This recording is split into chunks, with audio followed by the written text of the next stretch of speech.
Welcome to The Lock Shop with Nielson and Hustler, powered by Coolbet Canada.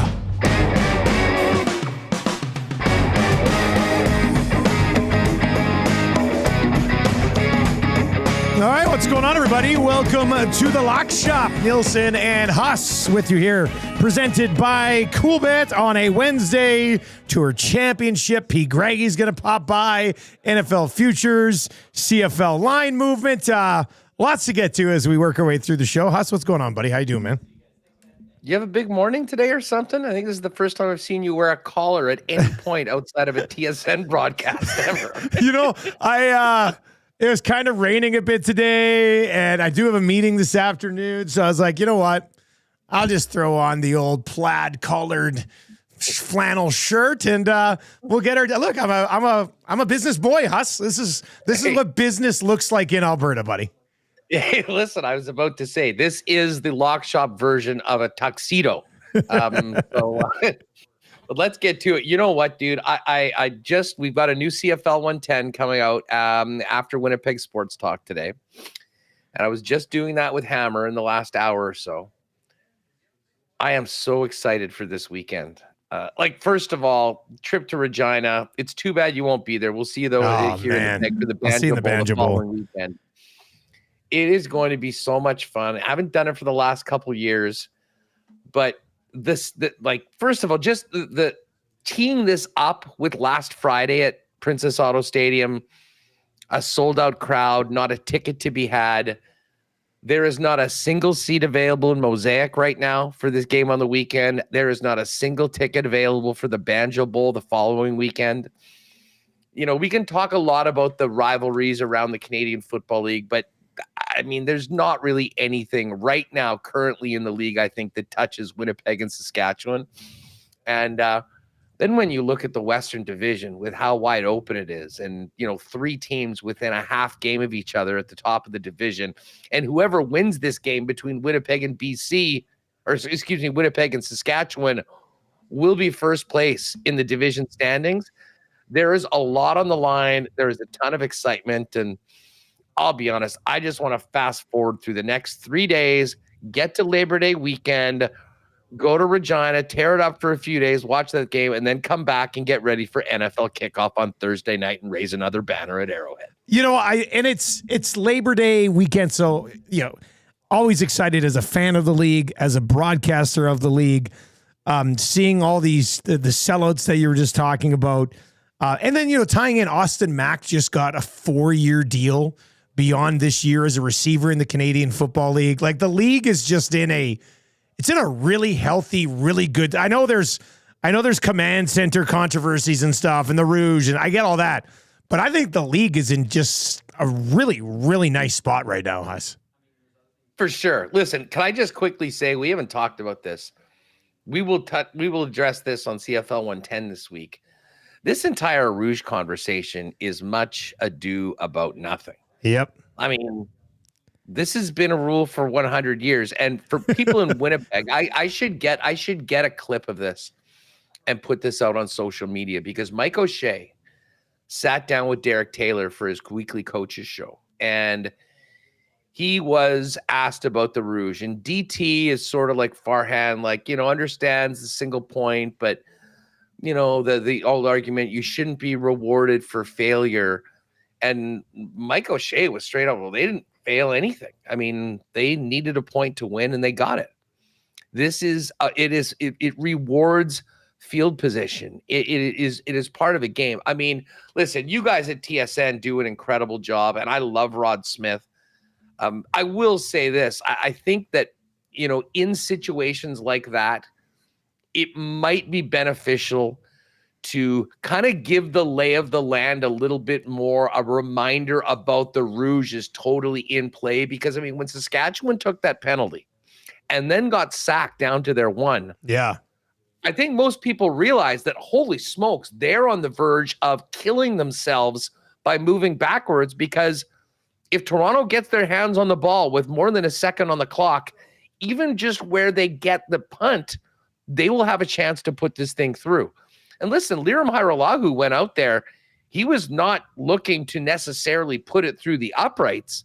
He was looking to put it through the end zone to get the win. Yep. Yeah, and listen, I think it's been totally overblown, and I get it. People south of the border that are watching the game are saying, what the hell is going on? I think we just need to educate people a little bit better about it, and let them know that those final plays of the game, as Saskatchewan went in reverse in their own end, put themselves in the position that they ended up being in to lose by 1 point. I think it's a great part of the Canadian football. Like, listen, would anybody be mad if there was a Rouge that sent a game to overtime in the Grey Cup? I mean, do you want to win it on a single point? Well, no, but it is part of the fabric of this league. It adds so many wrinkles to decisions throughout the game. And I thought Mike O'Shea laid it out perfectly and said that he will never be in favor of any adjustment to the Rouge rule. And to me, I think it's sort of a fun, quirky part of our Canadian Football League history. And listen, this league has roots in rugby. I mean, that is kind of where Canadian football and a lot of league came from. And if you know anything about rugby, I mean, where you have the ball is incredibly important, and that is all just part of our beautiful game. So listen, I love the discourse. It's fun talking about it, getting more people talking about the Canadian Football League, but I have no issue with it. I think O'Shea did a great job at breaking it down from a coach's perspective of why it's great and why it's important. And if anything, don't blame Liram Hajrullahu for missing a field goal and putting it through it. Blame the Saskatchewan Roughriders for taking a holding penalty on a punt return and then getting sacked down to their 1. And then their coach inexplicably using a timeout, which basically gave the Argos a little bit of extra time. They totally botched it. I mean, could have ran the ball the one time. Like, they botched it. It was horrible clock management, which led to the opportunity for the Rouge to happen. So, yeah, no, I'm glad Osh handled it that way. Okay, Huss, just quickly on the CFL here, because we're here right now. And CFL 110 drops right after Winnipeg Sports Talk today. So it will be available for my drive to Calgary tomorrow.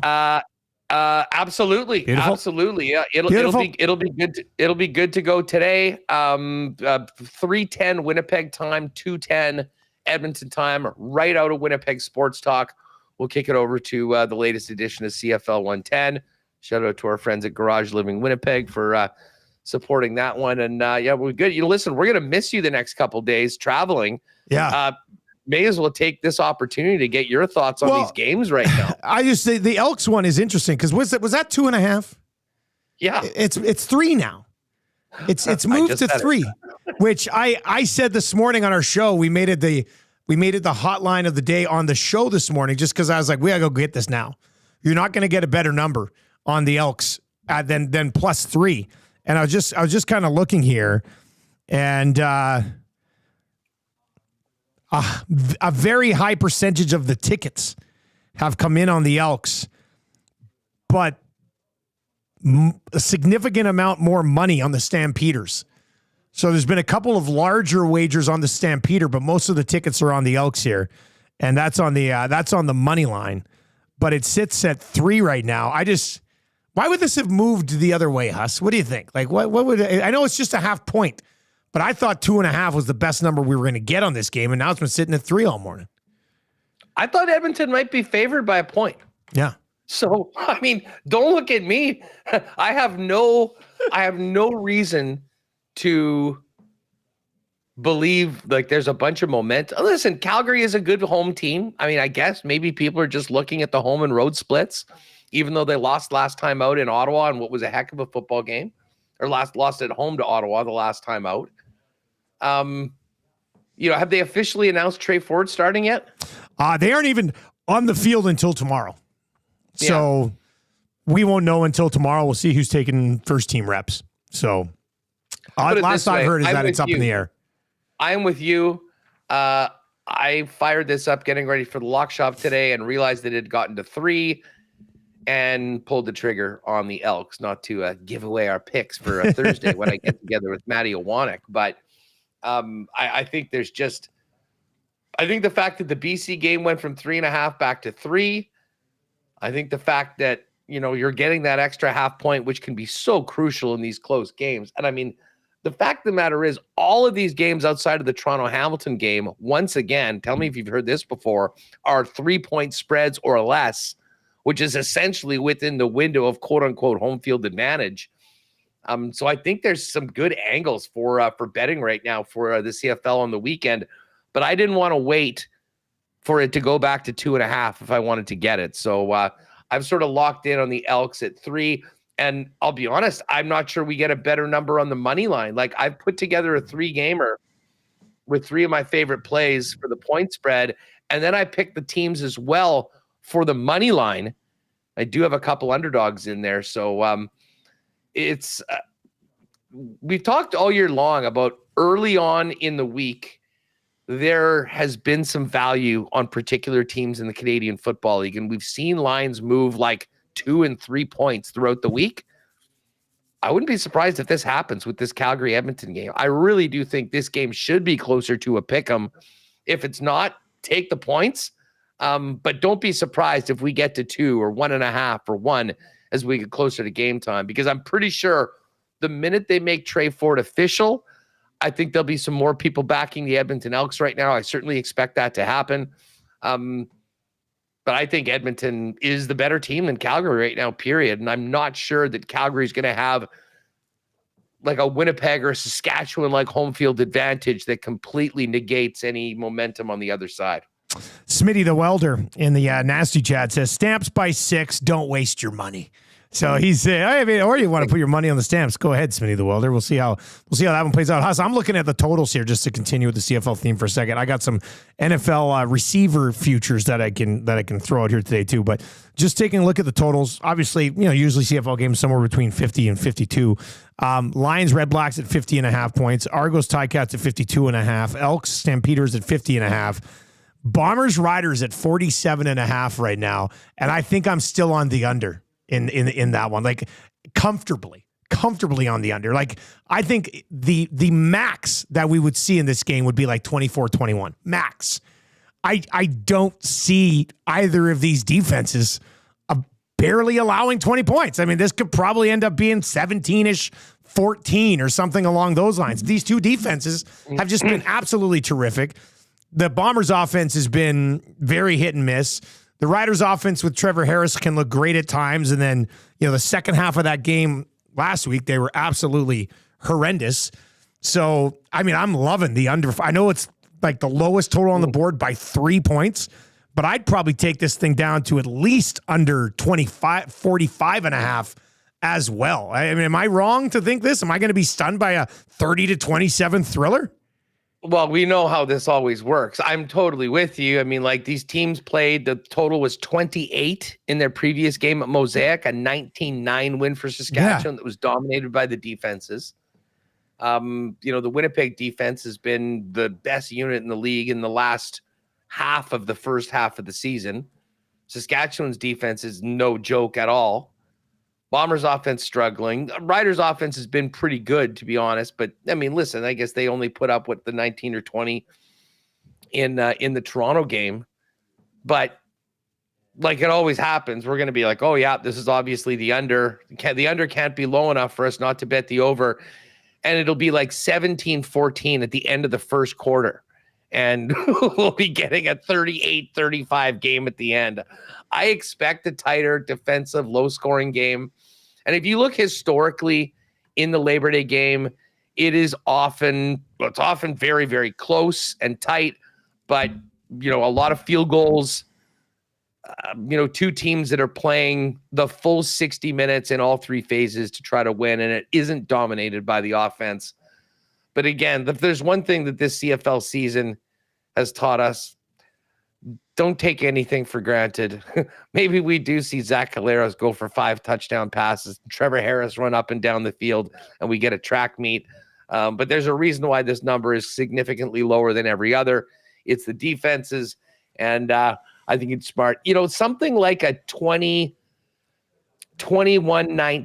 22-19, like that sort of 41-42 point range is sort of what if I had to make a prediction on the game, I think that's where I'm going. But the one thing I'll say is the Ryder offense has really clicked at times this year, and we know the Bombers have more to give. And the Winnipeg Blue Bombers, much like they came up big when they had to at the end of the game against Saskatchewan, know that they're going to need to be a lot better on offense, and I would expect them to be that Sunday in Regina. It's going to be great. You have any other leans on these spreads? Well, I mean, those are the two that, I mean, those are my two favorite plays of the week. So when you and Maddie put together a little parlay tomorrow, I love the under in Winnipeg, Saskatchewan, and I do like the Elks at +3, considering where that line's sitting right now.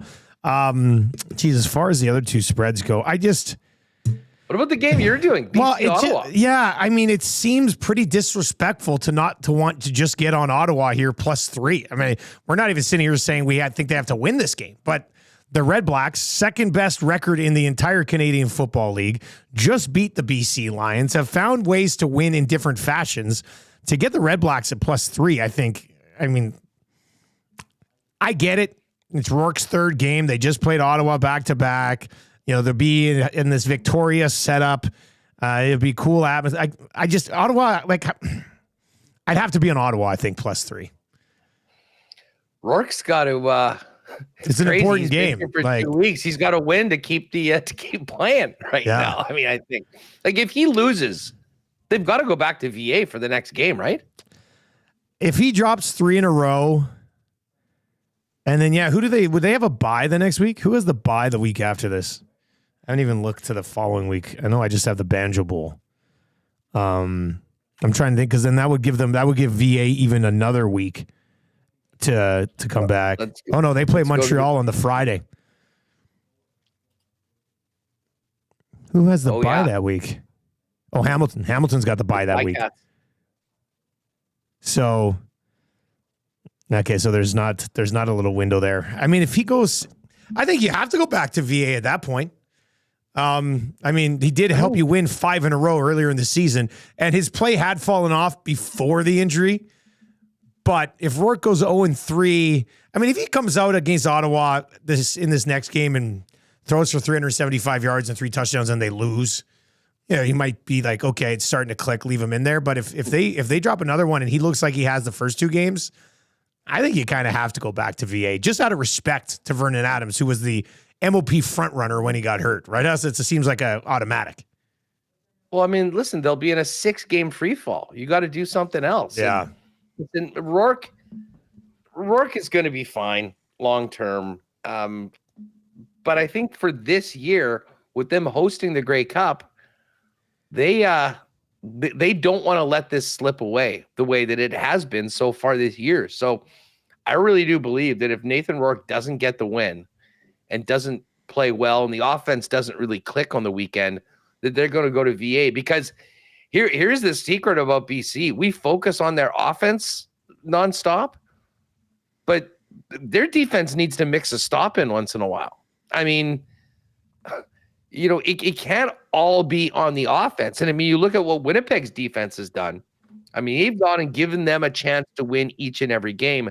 The way BC's defense has played, certainly in the last game and a few times before, they just are, the offense has to go off so much. And listen, I think it's a lot to ask right now of Rourke. So I do expect him to be better.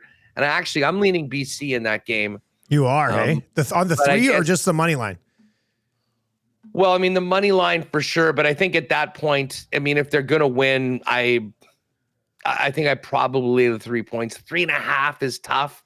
At least if it's on the 3, you can push it. If it's just a win by 3, but I've been waiting for BC to wake up for a while. I'm glad it didn't happen in the 2 games against the Bombers.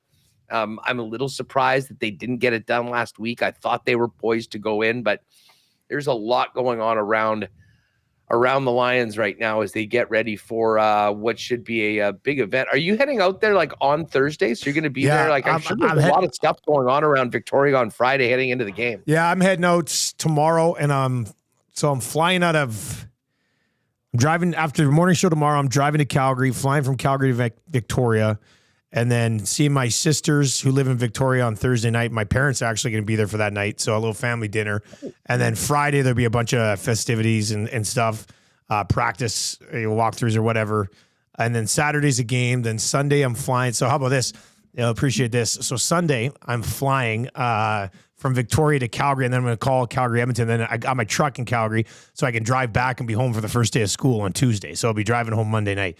But on Sunday, I'm flying at the same time that the Rusty Truck Fantasy Football League is having their draft. And I tanked this year, so I've got 6 picks in the first 2 rounds. So I will be connecting to the internet on my WestJet flight and be drafting from 36,000 feet. And it's a first for me. I've never done the in-air draft before. I'm a little nervous about it. I'll definitely have my. I'm nervous. I'll have my queue set up just in case. I was just about to say, you better get your rankings and you better lock that queue in. It's a critical draft for me. Like I've rebuilt. I've got some nice pieces. Like it's a 16-team league. We each keep 5 keepers. And a lot of guys keep quarterbacks. So what I did this year is I kept C.J. Stroud and Anthony Richardson because I think they could both be league winners. Then I got Bijan Robinson, and then I'm running CeeDee Lamb and Debo. So like I've got a pretty nice base in a 16-team league. And now I've got the 2nd pick, the 13th pick, the 14th pick, like the 21st, 27th, and 33rd or something. So I'm loaded up to take a run at it this year. I could not have some stupid auto draft pick screw me over because I'm on a plane. Is it mostly rookies through the first round? It'll be a lot of rookies, but that being said, some guys had pretty stacked teams this year and they didn't move them prior to the deadline. So like Mike Evans, T. Higgins, Alvin Kamara, like there's the first like 2 or 3 rounds are rather decent. It's rookies and some good guys mixed in too. So I'd imagine Marvin Harrison Jr. is the first guy off the board with the number 1 overall pick. Probably. I'm picking 2. The guy who picks number 1 is a little bit of a wild card. I'm not going to lie. So we'll see what happens on that front. But as soon as I connect to the Wi-Fi and make sure I can load the CBS draft app, I'll relax, probably get a couple of beverages, sit back. Everybody on the plane will be like, are you drafting? I'm like, I am drafting. Do you want to help? Like, we'll have everybody on the plane will be helping me make these picks. So fingers crossed. Well, good luck with that. I did do, but the first draft I did last week, there was a guy that was getting on a Delta flight from Dallas to Calgary. And it took a little while, but he did get on and it did work. And that was an auction too. So he was having to make bids. Boy. So you know what? It can be done. I wish you well, but for those first 2 rounds, you better have those first 24 guys locked and loaded. And if Marvin Harrison is there, you got to take him. If not, 2nd overall, it's got to be Neighbors, right? I think Neighbors is going to be Tyreek Hill 2.0. To be honest, really? Well, now it is. Yeah, I didn't know you were that high on him. I was thinking about seeing if he would like because it depends. Like there are some teams that'll want the younger guys, and there's other teams who want to try to go for it with a Mike Evans or one of those guys. I do like Neighbors. I was hoping maybe he'd slide to me at my later first round pick, but how many picks? How many picks in between? There's like 11 picks in between. No chance. No. Well, we'll see. We'll see what happens. Some teams don't have quarterbacks, and like Caleb Williams, Jaden Daniels, Kyler Murray's kicking around there. I think that could throw a wrench into a few things for guys because if like 16 quarterbacks get gobbled up to start, right? So there's not a lot of QB depth with a 16-team league. But anyway, I do have some player props that we can get to, and then we'll bring in Patty. I did. So you guys have been doing a bunch of NFL futures already, right? That's like, yeah. I mean, a lot of the times when you away, Pat and Jake and I have been cranking out a number of them. We got on yesterday. I love the Jaden Daniels rushing prop. We talked about that. Got a little Nico Collins, but yeah, if you've got a few to throw out for the people, because people are wondering what your favorite futures are, in addition to all the ones that we've been tossing. Well, I've got a few, and obviously I just went through the receivers today, so I'll go through some of these receiver props. And as always, blindly bet all of the unders. and just see how that goes. I do have one under here. I am on DJ Moore under 1,500 yards. Really? Yeah, well, they brought in 2 other bodies this year. Dunze does look like he's going to be a bit of a stud. He has a much better quarterback, but he doesn't have any more of a connection with Caleb Williams than any of these other guys have. So let's see how this sort of sorts itself out here. So I like DJ Moore under 1,500 yards. I mean, that'd still be a great season if he puts up 950 yards. I got DJ Moore under 1,500 yards. I am going to ride with Calvin Ridley over 850. In Tennessee, a lot of people are like low key excited to see what Will Levis can do this year. I'm kind of one of them. I've been convinced by some of the podcasts I listen to that, especially from a fantasy perspective, he'd be a nice late round sleeper. And Calvin Ridley, Hopkins is banged up. Like, I don't know how many other options they have there. I think 850 for Ridley is pretty reasonable. I had Meany, Chris Meany, who's one of my favorite kind of guys. Oh, yeah, Meany's a beauty. He's so good. I had him on the show yesterday, and I was a little taken aback by how high he is on the Tennessee offense. He's really, I mean, I think he said this is an area where you can buy low. He loves the running backs, Pollard and Spears in fantasy. He thinks Will Levis is being, kind of underestimated, not talked about very much. And certainly Ridley. So I think he would co-sign on that one. Okay, well, that's good to know. I'm going to get on Garrett Wilson over 8.5 touchdowns. Now, Aaron Rodgers obviously has to stay healthy here. I think Wilson only had 3 last year. I might be wrong on that. But 8.5 for Aaron Rodgers, by far go-to target through the air, has to be relatively easy to attain. Right, this could be Devontae Adams. He could have a 13, 14 touchdown season. We're going to get it 8.5. So I absolutely love Garrett Wilson over 8.5 yards. And then the other one, Najigba in Seattle, JSN, over 725.5. Like there has to be a transition here away from Lockett to JSN a little bit more. And he had flashes of it last year. It's only at 725.5 yards. So I like JSN over. So JSN over 725.5. Garrett Wilson over 8.5 touchdowns. Calvin Ridley over 850. And DJ Moore under 1,000 with a couple of other options on board there in that Chicago offense. So those are 4 that I put together between shows today. So I'll have to go back and listen to yesterday's episode to get some of your guys's, because next Wednesday, the more the merrier. Wednesday, we may have a list. I mean, Patty has been prolific so far. We can bring him in right now as well, but he has been prolific in firing out. And part of it, which is a nice little segue into the golf, is that his account has been so stacked from all these golf winners that has been able to just sort of make it rain on the futures board for the last couple of weeks. Patty G, what's up? What's going on, Huss? The account talked about it yesterday. A little more flush, Dusty. So I've been sprinkling the board. I'll quickly go through it just to make. How many do you have already, Patty? Like, what's the number here? Let's count it together. So I've got Jalen Hurts under 10.5 rushing touchdowns. Dalton Kincaid over, I believe it's, what did it get up to? Maybe 800 yards. Aiden Hutchinson, Defensive Player of the Year. Eagles under wins. Buccaneers to win the division. Rams over their win total, plus to make the playoffs. T. Higgins over 850.5 receiving yards. Shane Steichen, Coach of the Year, and then plug your nose for this one. Sam Darnold over 3,450.5 passing yards. I'm a sicko. You're a sicko. I'm an absolute sicko. Like, I really, really, really like the list you were putting together until you mentioned Sam Darnold. Unbelievable. Now I don't know who to trust. Sam's doing it. Sam is going to. We said, hey, KOC signed him on day 1 of free agency. He is so good with quarterbacks. Think of what they got out with some of the slugs they were throwing out last year.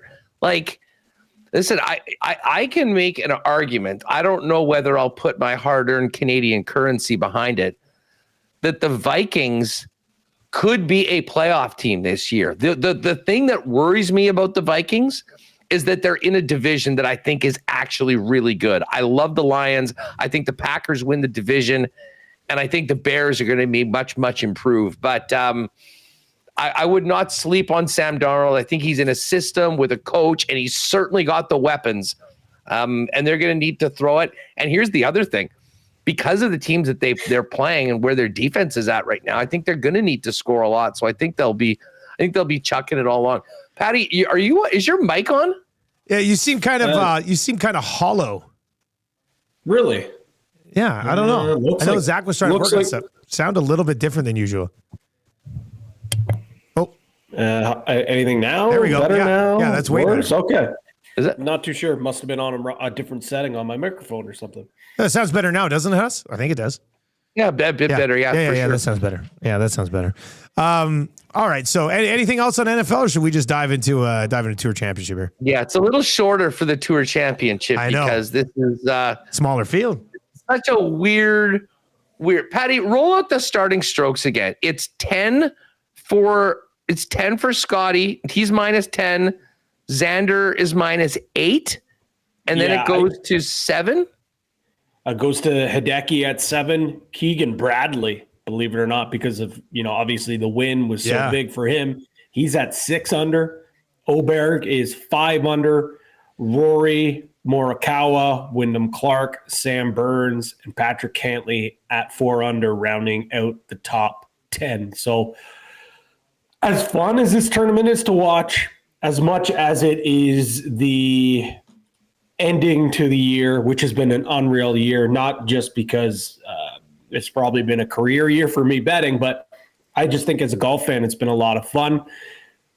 It's kind of a crappy betting slate. It's not the best betting tournament because Scotty's starting with 10 strokes. Xander's starting with 8. How many golfers realistically can gun those guys down? I don't see either of these guys losing. I think there is some value on the board with a few golfers. But with that being said, I'm not betting Scotty to win a tournament at +100. I'm not betting Xander at +240. Although when things are all said and done, we'll probably be kicking ourselves saying, why did we not just take the +100? Why did we not take the +240? So with that being said, maybe it's not the best outright board. I think there's still some value whether you look at the market of winner without the starting 100%. Strokes. Yeah, that's kind of really just how I looked at it when I was making my picks. Yeah, and then the placings for top 5, top 10, some of the head-to-heads, and there's a lot of great exclusives as well. So, yes, I did kind of poo-poo this tournament from a betting standpoint. I just meant from an outright standpoint. There's still some value to be made, and it's not like I'm just going to stay away. Of course I'm going to sprinkle some of these longer shots. Are you crazy? What did you say Rory's starting position is? So he starts at 4 under. 4? Yeah, 4 under. And I guess that's a great segue again, Huss, because I think when you look at this board and where guys are standing, I think Rory McIlroy is maybe one of the few guys that is able to climb up the board and catch a Scotty Scheffler. He did that back in 2022 when he won this thing. He was, I believe, 5 under when he won this tournament. What was it, by 4 strokes? He has absolutely owned Eastlake and the Tour Championship. He's finished inside the top 8 in 6 of his last 7 starts here. He has 3 Tour Championships, and he's actually the only other player besides Tiger Woods to have won this tournament more than once. He ranks 2nd in strokes gained per total rounds at Eastlake and 2nd in strokes gained at Donald Ross courses. Rory eats at these Donald Ross designed courses. Mention how he's 4 under. Again, that's going to be a really tall task, especially with his recent form. But if anyone's going to be able to do this, I think Rory is one of those guys. His recent form hasn't been great, but he did finish T11 last week, which kind of gave me some life to believe that he can do this. So 22-1 for him to actually win the entire event. I'm taking a sprinkle there, but I really like him at 12-1 to win without the strokes. And then even him to finish inside the top 5 at +150. Another guy that I think has the capabilities to track down one of these guys at the top in Scotty or Xander is Sam Burns at 40-1. I love him. I think my favorite bet of the week, though, is him to win, be the winner without the strokes at 18-1, and then a top 5 at +210. Sam Burns, man, he has been hot as a pistol as of late. And to be honest, his season's kind of been sneakily underrated. It's been a little bit of a seesaw roller coaster ride, but he's had a really solid season. And as of late, he's been really good. Finished T2 last week in Denver, T5 at the St. Jude, and T12 at the 3M Open. In these tournaments, in the playoffs, in the Tour Championship, momentum is huge. And you could not argue that this LSU Tiger, man, has all the momentum coming into this tournament. He's great. He's an absolute weapon on Bermuda grass, ranked second in the field, only behind Ludwig Aberg. He's 11th in stroke gain total on the season. He's also 11th in putting. He's also finished here last year, 4th. So he's got some good course history as well. So one of those guys that I think has the capabilities to possibly, track down a Xander, track down a Scotty. We've seen him back in 2022 at Colino. He beat Scotty head to head. He's done it before. So I like him there. And a guy that has probably virtually zero chance to win this tournament, just at where he is seated. But a guy that I think has a legitimate chance to be the winner without strokes is Victor Hovland at 16-1. He starts at 2 under, which again, it'd be so hard for him to catch him. But he's been really great as of late. Gained 8.6 strokes in ball striking at the St. Jude, and then just finished outside of the top 25, where he gained 4.4 at the BMW last week. He's great at Eastlake, and he's great at Donald Ross designs. He's 4th in stroke gained over the past 36 rounds at Donald Ross design courses. And then also he's 4th in stroke gains over the past 36 at this golf course as well. Let's not forget, he won this thing last year. That's where, he capped off a really strong end to his season. A lot of people had high expectations for him coming into this year, worked on his swing, and that really messed him up. I think he's back to golf at what we saw him last year. So too much of a tall task to go from 2 under to catch a guy like Scotty or Xander near the top. But I could see him winning this thing when you take away those starting strokes. Yeah, you know what? It's funny. I mean, just going back to Rory for a minute, Rory was where I started on the with strokes because, as you mentioned, listen, Rory gets a lot of heat, and he did have one of the all-time worst choke jobs in a major this year. And I know he hasn't won a major in 10 years. You know what he has won? The FedEx Cup. And you know where he does play well? Eastlake at Atlanta. And you know what Rory does like doing? Cashing the biggest check of the year. And that's the one that they're giving out at the end of this event. Now, I mean, you mentioned even money on Scotty, plus 240 on Xander. I would expect it to come down to those two guys. But Rory McIlroy, to your point, Patty, is the one guy that could come out, shoot a 64, a 65 on the first day, and be right in the mixed for it. I mean, if you want to go 12-1 on winner without starting strokes, I don't mind that at all. But if you're looking for somebody outside of the top 2 or top 3 that could actually pull it off, I'm with you. I think Rory McIlroy is the guy to do it. And at 22-1, I know he still has 6 strokes to make up. I mean, that could be erased in 1 round. So I'm in on Rory. The one guy that I like, and he had such a weird week last week, was our guy Ludwig. Oberg had 3 rounds in the 70s and a 63 on day 2. He has the ability when he is on to play. And you mentioned those numbers on Bermuda. I mean, that only, I think, reinforces the fact that Ludwig, I think, is going to be in the mix for this. And that's why it's 16-1. I've got Ludwig Oberg on the winner without strokes. And you know what? The one thing is, I think it almost benefits us. Even though the Scotty and Xander numbers are way shorter than everybody else without the starting strokes, I almost think that plays against them because I think they've got a little bit of an extra cushion. I'm not sure whether they have to be as aggressive as they normally are. And they might be in a situation coming down with that cushion that they have that they can handle a bogey here or there. They don't have to go for birdies. They're holding their own right now. Oberg's obviously got a little bit more to catch up than they do right now. And he's a guy that, as he said, when he's on, he can play and he can go toe-to-toe with anybody on the PGA Tour. So Ludwig Goldberg at 16-1 winner without starting stroke. I also like Ludwig at plus 160 to finish top 5. And that is maybe a bit safer of a bet. I mean, everybody else, like the top 5 for Xander and Schauffele are so chalky. Minus 1250, minus 455. Hideki, interestingly enough, is plus 160 as well, even with the extra stroke. But, I mean, Oberg is a player so unbelievably talented, playing well right now. I like him to maybe be the guy that pushes Xander and Scotty for the win, but I'll take him for the to win this event this weekend without the starting strokes. Moving down, you mentioned Vic. I was on Vic last week, and he sort of was good there for a bit, kind of fell off a little bit. The only other guy further down the list that I do think might have a big run in him is a guy we talked about last week a little bit, and that is Billy Ho. Like, do I think he can win the tournament? No. He's 30-1. And it's funny, you're looking at these numbers, 50, 50, 66, 66. These are the winners without starting strokes. And then it goes down to 30 at Billy Ho and then back up to 66.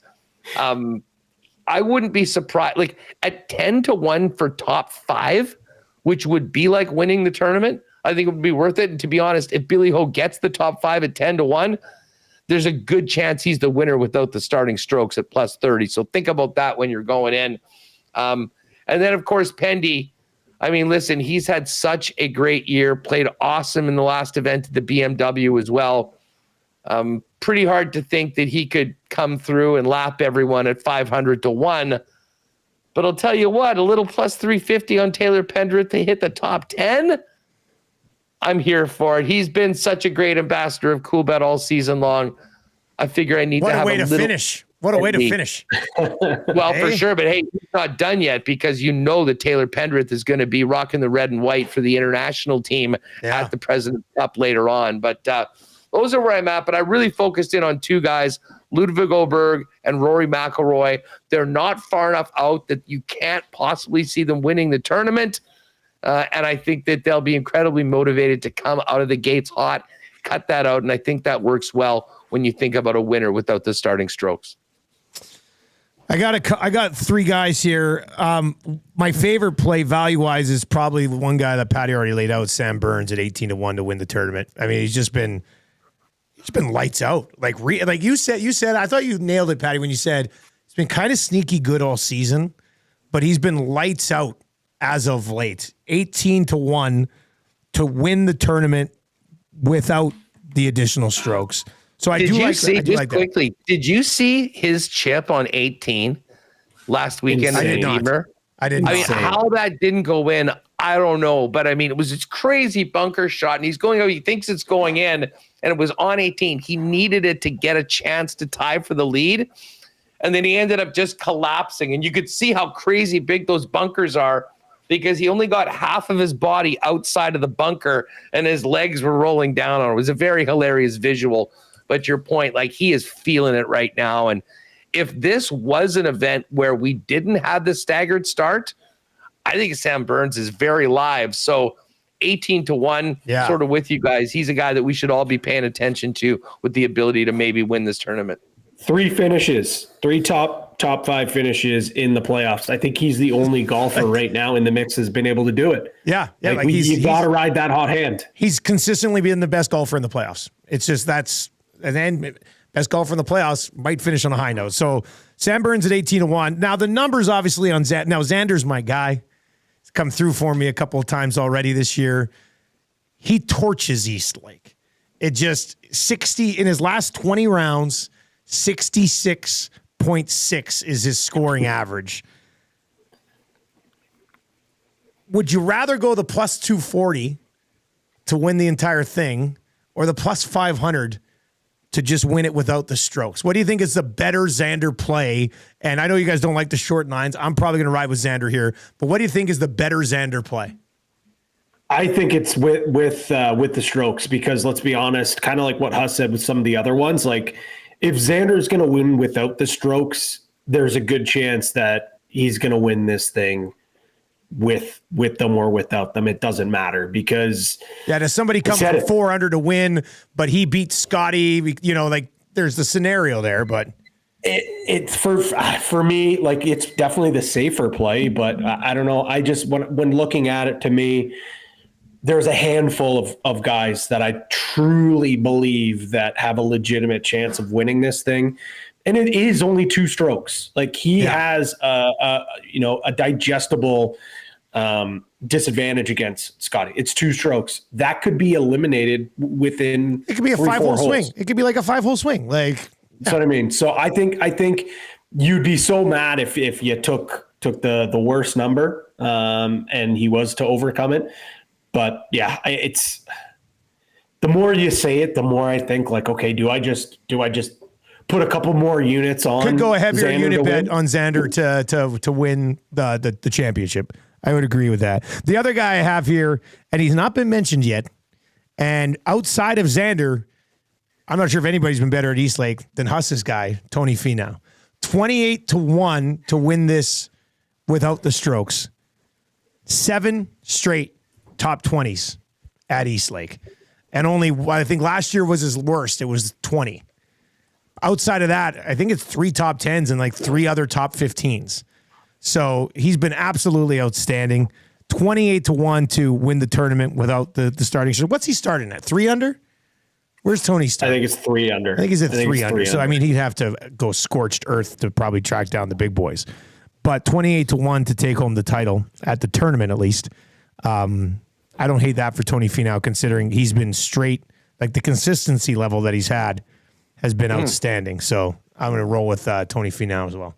You guys have convinced me. The minute you mentioned Finau, I'm like, how do I not have him? So that was added, but you've really pulled me around to Sam Burns. So yeah, I have a bet on Rory. Just, he could basically, he's always live to cash that check and make it happen. But again, for me, the fun of this event is doing the math, unfortunately, throughout the weekend and checking out the winners without the starting strokes. And we'll throw in Ludwig, but I've added the 18 on Sam Burns. And of course, twist my rubber arm on a little 28-1 on Tony. So, I mean, I'm thinking of an exclusive here, fellas. Yeah. How does this come together with the weird? Yeah. Tony Finau top 10 is plus 110. Burns inside the top 10 is minus 143. Do we want to mix in another guy there inside that top 10? Do we want to put like a Xander top 5? Mind you, it's insane that his top 5 number is minus 455. I mean, that's tough. Scheffler's top 10 number is like, it's insane. It's absolutely insane. So, like, what are we doing here? Minus 10,000? 100 to 1? 10,000. Come on. Yeah, so I don't know about you guys. Oberg minus 222. I was going to say, made a pretty good case for Oberg a little bit earlier on. Like the top 10, the plus 160, the top 5. The top 5 is tough, even though I'm really high on him. I guess if we needed a top 5 guy, that would be where I go, considering he's starting 4th in the order. But if we wanted to just go with top 10s, I think we go Ludwig along with Sam Burns and Tony Finau and put that one together. And there's the 1 plus 110 that would be in there. So it would be plus 110, minus 143, and minus 222. I think we get like a 350 to 400 range of a number, if I had to guess. You could work that out. It might not be as big of a deal as normal partner parlays, just with this nature of this tournament. Yeah. But again, we're talking 30 golfers. We need 3 guys to be in the top 10, and they've got a pretty good start. We really like the 2 guys that are catching up. I'd be in. Well, I mean, you guys know when you look at the exclusive tabs, usually we're lush with options. This week, there's not as much. I mean, just looking at the regular exclusives, McIlroy, Morikawa, Matsuyama, all to finish top 10 plus 260. Scheffler, Schauffele, and McIlroy all to finish top 5 plus 275. Oberg, Burns, and Hovland to finish top 10 plus 500. Fleetwood and Finau both to finish top 10 plus 700. We've got a Over under on Taylor Pendrith's finishing position, 21.5. Hammering the under on that. I think he can really, really have a good finish. Both minus 118 on either side. Sorry, go ahead. This is like drafting, like when there's draft props, I'm always wondering. So if I think Taylor Pendrith is going to be between first place and 21st, is that under or is that over? Yeah, so if you think he is going to have a better finishing position, so think of it that way. So better than 21.5, go with the under. Over would be if he was to finish 22, 23, 24, and so on and so forth. So the other ones that are interesting, Scheffler and Schauffele against the field. Yes is for either of them to win, minus 303. No is plus 250. And then just Scotty to win, obviously the number, plus 115. You want to fade Scotty and throw a few units. I don't know if I would do that, but it's minus 154. That just kind of goes to show you what, the odds makers seem to think with Scotty with a lead like this is certainly that's what they think. So my two greatest golf specials real quickly, Scotty Scheffler to win. I figured, I need to get a piece of him somehow. So Scotty Scheffler to win, and then to bump his number a little bit, I added Taylor Pendrith top 20. That's at plus 400. And then a number that's a little bit lower, but it's two of my outrights to finish in the top 10, Burns and McIlroy to finish inside the top 10 at plus 185. Beautiful. What's coming up on Winnipeg Sports Talk, Huss? Well, we're got a little more of fantasy football week. We got the coach, Gene Clemens from The Athletic, coming in, catching up with Ken Wee, Brandon Rowicki, and lots more on Bombers Riders as we get ready for the weekend. It should be a good one. Excellent, boys. Good show today. We'll talk to you next week. Or I guess I'll talk to you next week. You guys will chat to each other later in the week. Yeah, Patty in on Friday. Me and Iwanek tomorrow breaking down everything in the CFL for Labor Day weekend. We might have the most wild Friday episode. What? Chestnut Kobayashi and Bash at Berlin. That might take the full hour. We might not even get. The odds aren't up yet. I'm on it. They're not up yet. They'll be up this afternoon, I'm being told. So you got some time. Yes, we won't even get to college football. See you guys later. There you go. That's the Lock Shop Oil Stream coming up right here on Edmonton Sports Talk. Don't go anywhere.